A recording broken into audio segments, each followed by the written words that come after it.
oh yay, oh yay. Welcome to our discussion on an introduction to public opinion, political socialization, and social capital. These are the topics for today. What is public opinion? How has public opinion been measured? What factors influence political socialization? What factors influence political ideology? And what is social capital? So we'll get started with a look at one of the most controversial moments in presidential election history, the Supreme Court case of Bush versus Gore from 2000. At 2:18 a.m. on November the 9th, 2000, one major network called the election for Bush, and then others followed suit. And that set in process a big controversy about who the legitimate winner of Florida's votes were. It turns out that the early projections for Gore winning the state of Florida were based on exit polls, not on actual votes. So we'll look at, in this discussion, we'll look at the difference between exit polls and different types of polling that politicians do. And it also turns out that the way that people viewed the case at the time and in the immediate aftermath of that presidential election, the way that people viewed the whole controversy was heavily swayed by their politics. 85% of Bush supporters said the election was fair afterwards. 23% of Gore supporters said the same. 68% of black voters felt that their votes were less likely to have been counted fairly in Florida than the votes of whites. And nationwide, 51% thought the Electoral College outcome was fair. So that one court case and that presidential election gives us a lot to think about in terms of political polling and political socialization and political ideology. Also, one thing that springs to mind is John Jay's writing in Federalist No. 2, saying that Americans are very similar in culture, beliefs, language, religion. America is obviously much more diverse now, but many agreements still exist. So Americans agree on many things. Obviously, America is much more diverse than at the time when John Jay wrote Federalist No. 2. But for politicians and for government officials, getting public opinion is very, very important. So let's get started with public opinion. Public opinion is fairly simply what the public thinks about a particular issue or set of issues at any point in time. This is very valuable information. More than just politicians want to know public opinion. Businesses want to know public opinion. Since the 1930s or so, government decision makers have relied on public opinion polls to figure out what the public thinks. And public opinion polls are just interviews or surveys with samples of citizens to estimate the feelings and beliefs of the entire population. So here's a little background information on public opinion polling. One of the spearheads of public opinion polling is George Gallup. He is the founder of modern-day polling. He was from Iowa, and he believed that polling sped up the process of democracy. He thought that politicians should not be out of touch with the common man. And so if politicians knew what people were thinking, that would help them stay in touch. He said, leaders don't have to follow the public's view slavishly. It does mean that they should have an available appraisal of public opinion and take some account of it in reaching their decision. For a lot of politicians, the time between elections is too long to go before getting an accurate gauge of what the public thinks. So using public opinion polls is one very valuable way that politicians utilize to figure out what the public is thinking about specific issues. So according to Gallup, the government should do what a majority of the public wants done. But pluralists argue that government must allow for minority views and not just consider the majority view. For pluralists, democracy works best when different voices are allowed to fight it out in the public arena. One other thing to think about, too, is that public opinion can be tough to know with certainty because public opinion is constantly shifting.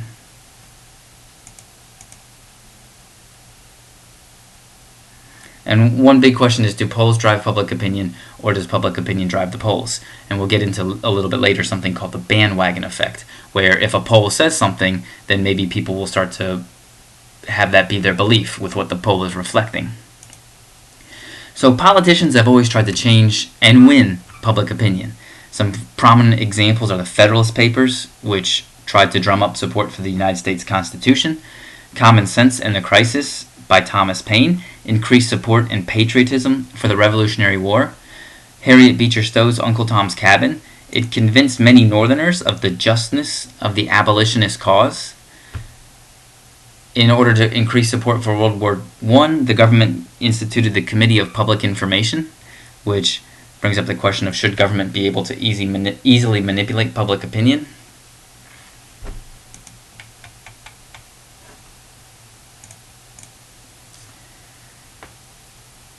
One of the earliest examples of a bona fide public opinion poll was a Literary Digest, which their poll was started in 1916.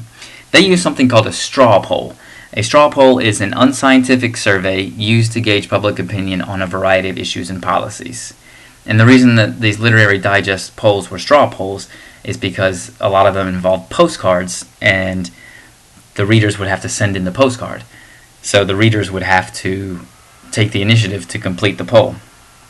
Literary Digest would predict who the president was going to be, and they were accurate from 1916 until 1936, when in 1936 they predicted Landon would beat Roosevelt, but Roosevelt won in a landslide. And that 1936 poll had 3 fatal errors. It relied too heavily on people who owned automobiles and people in phone books, which means they were oversampling the wealthy, and in that case, oversampling Republican voters. The timing of the poll, they were mailed out in September, which was way too early for Election Day, in November, and then the problem of self-selection. Only the wealthy and highly motivated responded. There's only a 22% response rate. So, in a valid public opinion poll, you can't allow residents or respondents to select themselves into the sample. But Literary Digest had 1936 incorrect, but Gallup was correct. And speaking of Gallup, Gallup had a fairly respectable success rate in terms of predicting presidential elections, but in 1948, almost everybody, including Gallup, was wrong. Gallup was fairly accurate in 2000. So this is a chart that compares Gallup, and you can see from the 1948 election with Truman holding up that famous headline of Dewey defeating Truman. Most polls had Dewey defeating Truman. So I also have a bullet here that says more accuracy recently with this blog called 538. A statistician named Nate Silver has been fairly accurate recently, so it'd be interesting to see if he can keep his success rate as high as it has been. So this chart shows you the predicted results in blue. These are Gallup's final calls on presidential elections. The year is here at the bottom. These are the percentages, and then the green line represents actual results. So you can see in 2012, Gallup had under-predicted what President Obama would achieve in the polls. And Gallup was almost right on for Nixon in those elections. You can see that Gallup was a little bit, there's the 1948 one, way off. And also in 1992 and 96, there's a big discrepancy between what Gallup predicted and what actually happened. That was Bill Clinton, and that can be attributed in part to the presence of a strong third-party candidate in those two elections, Ross Perot.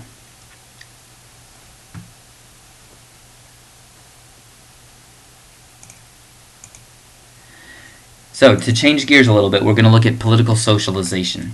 This is the process through which an individual acquires his or her political orientations, the process by which they acquire their political beliefs and values. It's essentially how people learn what to think about government. And then the next question is, what factors would influence how people think about government? Family obviously plays one of the biggest roles. Earliest feelings and attitudes about presidents come from parents most often. Kids spend so much time with their parents that they are aware of their parents' political values, even if the concepts themselves seem vague. Children are also highly receptive and will often accept parents' political views at a young age, maybe the most influential between 0 and 5. School is also a huge factor in political socialization. In elementary school, students are taught respect for the national symbols. Students develop patriotism at a young age. A child's peers start to play a more prominent role in political socialization. In middle and high school, students are still learning to be good citizens and also well-informed. Well-informed citizens continue to vote, so that's good. And in college, there's more of an emphasis on questioning. Some people say that college has a liberalizing effect. More incoming freshmen continue to identify themselves as liberal. So these are incoming freshmen who are surveyed here who say that they tend to be more liberal as incoming freshmen in college. So we've got family, we've got school, the mass media also plays a role. People are spending more time learning from the mass media, but that doesn't necessarily mean that the information they're getting is accurate. Apparently 40% of respondents said that they get their political news from comedy shows, like The Tonight Show, The Late Show, or The Daily Show, which isn't necessarily a reliable place to be getting political news from. Internet and social media are now playing a huge role, even more so than the textbook says. Social groups also play a huge role in political socialization. These would be things like demographics. Age plays a huge role. The graying, the older generations of Americans will have a huge political and social implication. Older populations tend to vote more regularly compared to younger populations. They tend to be more conservative, older populations, and older populations will have different views on the proper role of government. So there can be some debate within the older populations about how prominent government should be in people's lives. Gender. Women, particularly unmarried women, are much more likely to be Democrats. White men make up the core of the Republican Party. Women tend to take a more liberal view on social welfare issues, and also women tend to hold more negative views about war and military intervention. And that brings us to another term, an important term about gender, and that is the gender gap, which is the difference in percentage of men and women voting for a certain candidate. It's usually somewhere between 5 and 7%. It may have been reduced in the 1990s, but it's come back in the 2000s. Race and ethnicity is another social group that can influence political socialization. These differences are evident at a very young age, differences in race and ethnicity.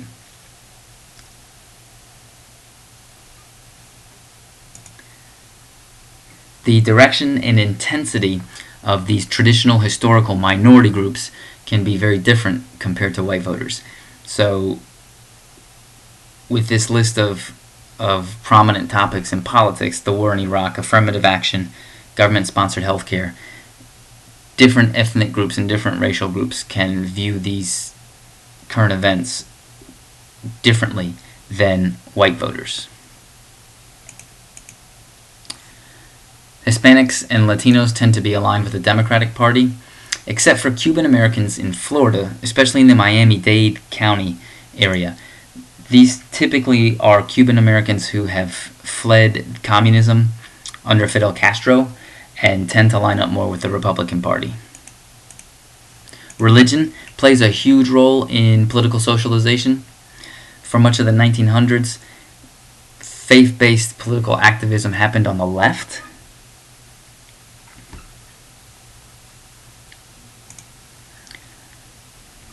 But then some conservative examples of faith-based political activism occurred.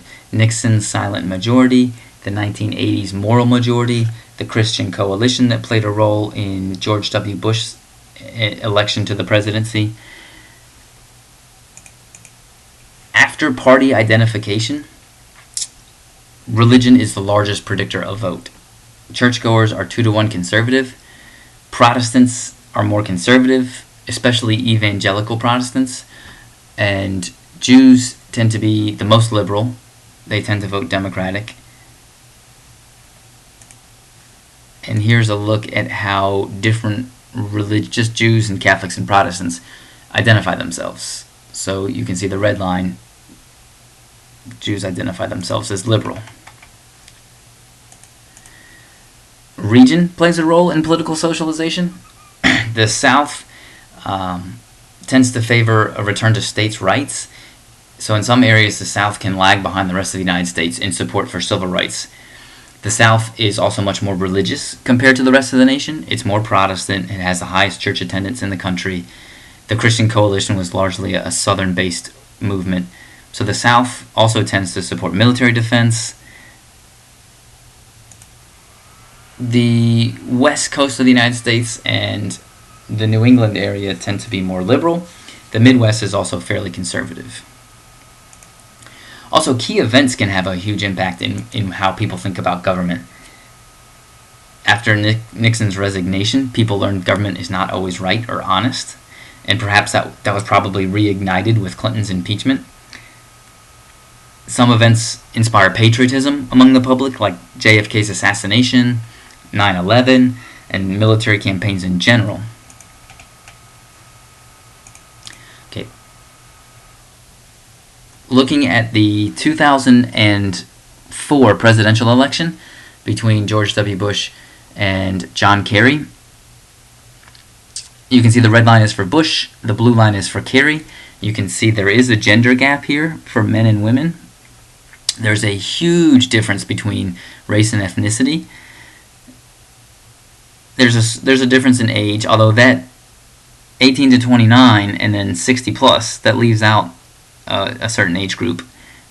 There's your party identification, then region, and then religion. And there's some examples of how specific religions tended to vote in 2004. So political ideology is a coherent set of values and beliefs about the purpose and scope of government held by groups and individuals.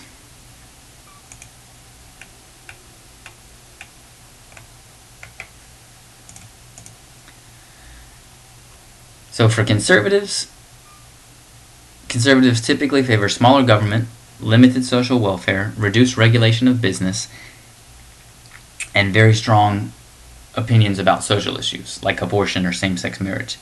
Liberals are typically of the belief that the national government has an important role to play and generally favor activist governments.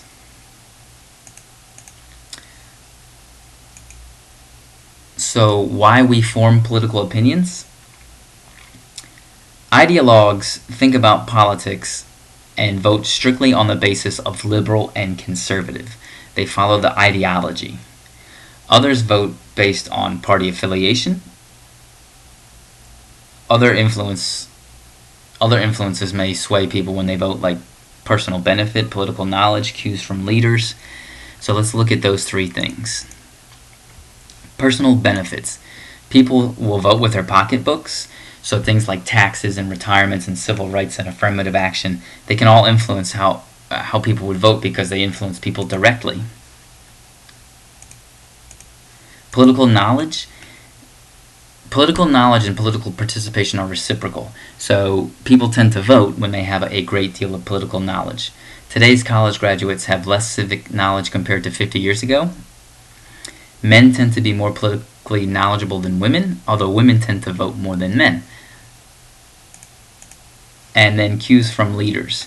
Most Americans don't have a strong conviction or knowledge about the political process, so leaders can influence or even manipulate this lack of strength.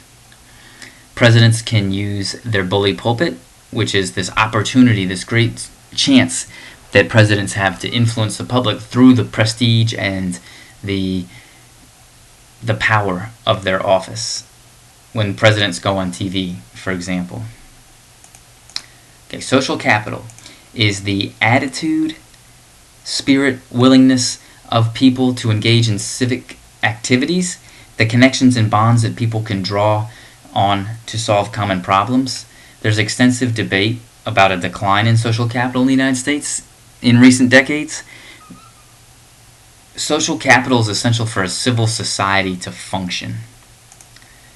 And a civil society is made up of the associations and other voluntary groups that form a middle layer in society between government and individual families.